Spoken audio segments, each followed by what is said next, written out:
I don't know what to say, but I just feel like I want to say something, sir. Because in Ashutosh's films, the thread of that romance in most of his films, there is something so romantic about this man.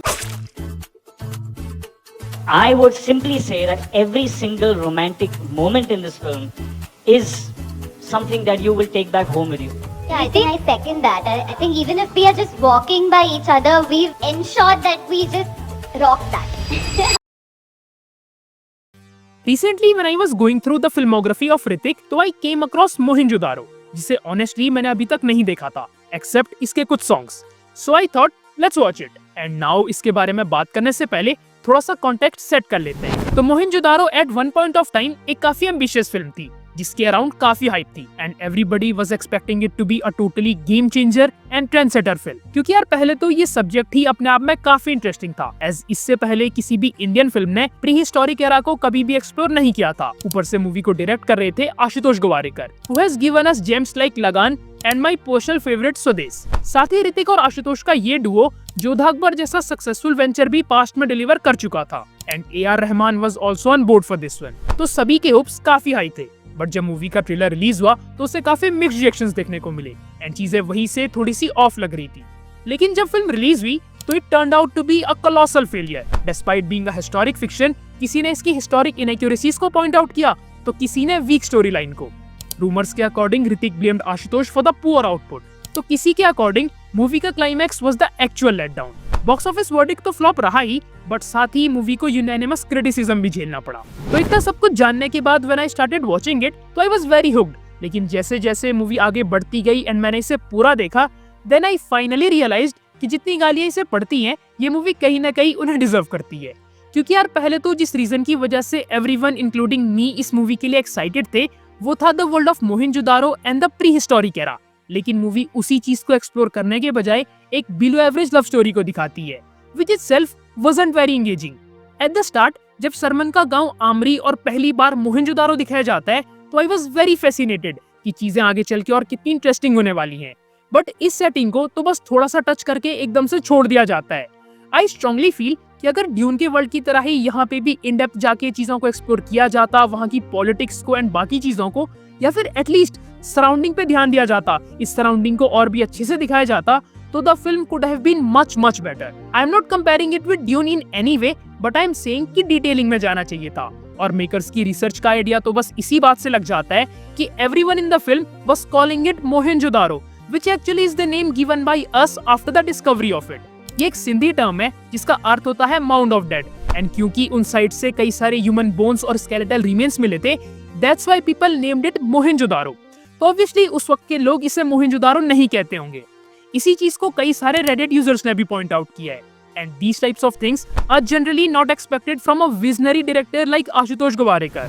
Then one of the biggest reason why this film didn't work for anyone is the basic and typical story line, जिसे हमने इससे पहले न जाने कितनी बार कहीं ना कहीं देखा है। 30 minutes into the film and we know कि आगे चल के सरमन ही सर्जन का बेटा निकलेगा। एंड ऐसी सिमिलर स्टोरी जब एक साल पहले ही हमने बिगर और मच बेटर वे में दी मैग्नम ओपस बाहुबली में एक्सपीरियंस की हो, तो ऑब्वियसली यहाँ पे तो सब कुछ फीका लगना ही था। ऊपर से the first half was very slow, जो कि यार इतना बड़ा इशू नहीं होता अगर रोमांस के बजाय एक स्ट्रॉन्ग स्टोरी को सेटअप किया जाता, but the romance felt very forced and cliche. Hero ने हीरोइन को बचाया और बस प्यार हो गया। Tell me how many times ये सेम जेनेरिक ट्रोप हमने कितनी मूवीज में देखा है। जब उसने जानवरों को अपने वश में किया, तभी ये मन भी उसका बंदी हो गया। Plus the chemistry between Hrithik and Pooja didn't work at all. Every single romantic moment in this film is something that you will take back home with you. और इसी रोमांस को स्टार्टिंग का एक काफी बड़ा चंक डेडिकेट किया गया था, जिसकी वजह से धीरे धीरे इंटरेस्ट खोने लगता है। एंड देन जब कन्फ्लिक्ट इंट्रोड्यूस होता है तो इट वाजंट समथिंग जिसके बारे में हम लोग केयर करें। It was very simple and lacking any stakes. मतलब वही अपने पुराने अपमान में जल रहा राजा जिसे बदला लेना है और अपने हीरो को उसे मारकर पूरे शहर को बचाना है। साथ ही वो जिस लड़की से प्यार करता है उसी से गुंडा भी शादी करना चाहता है। पूरी 90s की बॉलीवुड या फिर पुरानी गोल्ड माइंस पे आने वाली साउथ मूवीज की कहानी लगती है। और जब ये पूरा मैटर सॉल्व हो जाता है तब आता है मूवी का क्लाइमैक्स, जहाँ पे पता नहीं आउट ऑफ नोवेयर वो फ्लड वाला सीक्वेंस आता है, which was very unnecessary and out of place.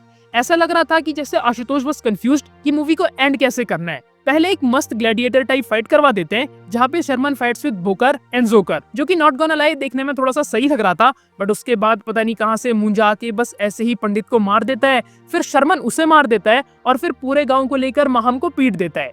लेकिन अब सिंपल मौत तो अच्छी नहीं लगेगी, तो let's bring flood to make the climax look grand और स्टेक्स काफी हाई लगेंगे। लेकिन इस चक्कर में एक ऑलरेडी वीक फिल्म का गुड़ गोबर हो गया, एंड जिस मूवी से हर किसी की इतनी ज्यादा एक्सपेक्टेशंस थी वो सभी बाढ़ में डूब जाती है। तू नहीं समझा सरमन। अच्छा, इसके अलावा भी आई फेल्ट कि ए आर रहमान ने भी मूवी के साथ जस्टिस नहीं किया, as the score and songs were very average. जो एक पंच किसी भी पीरियड ड्रामा को चाहिए होता है, ये मूवी उसे लैक करती है। The only song which was fine was तू है, rest of them were very forgettable. और स्कोर तो मुझे बिल्कुल भी फील ही नहीं हुआ। पूरी मूवी में if I have to look for a silver lining, then I think about some of the performances, like Kabir Bedi as Maham tried his best to portray a menacing ruler, लेकिन writing काफी ज्यादा week थी। नहीं, इस हमालखोर के बहकावे में मत आना। Then अरुणोदय सिंह को तो यार एक बार फिर से वेस्ट किया गया है। I feel कि he is an actor जिनके एक्टिंग पोटेंशियल को कभी भी उतने अच्छे से यूटिलाइज किया ही नहीं जाता। And finally Hrithik as Sarman was the one जिनके कंधों पे पूरी फिल्म थी, लेकिन जब आपकी राइटिंग ही इतनी ज्यादा पुअर हो तो वो भी क्या ही और कितना ही कर सकते थे। ये नगर मेरा है माम, मेरे बाबा सृजन का नगर है ये। तो मोहिंजोदारो से जितनी एंटिसिपेशन और एक्सपेक्टेशंस थी, ये मूवी उन्हें सरपास करना तो दूर की बात है, मीट ही नहीं कर पाई। It turned out to be a very poor and generic film. इसके बाद भी अगर बॉक्स ऑफिस पे इसके वर्क करने का कोई थोड़ा सा भी चांस था, तो वो भी अक्षय के साथ होने वाले क्लैश ने बिल्कुल खत्म कर दिया था।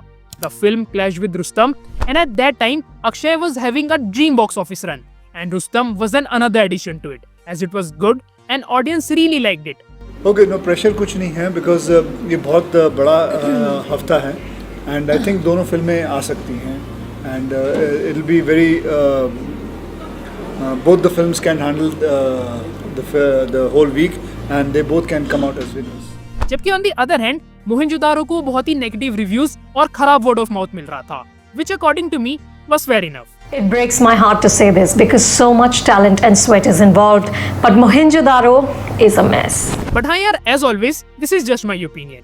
तुम लोग बताओ, what are your thoughts on Mohenjo-daro and are you excited for War 2? बाकी don't forget to subscribe because great content is on the way. So yes, that's it. And now that's Cinema Buff signing off.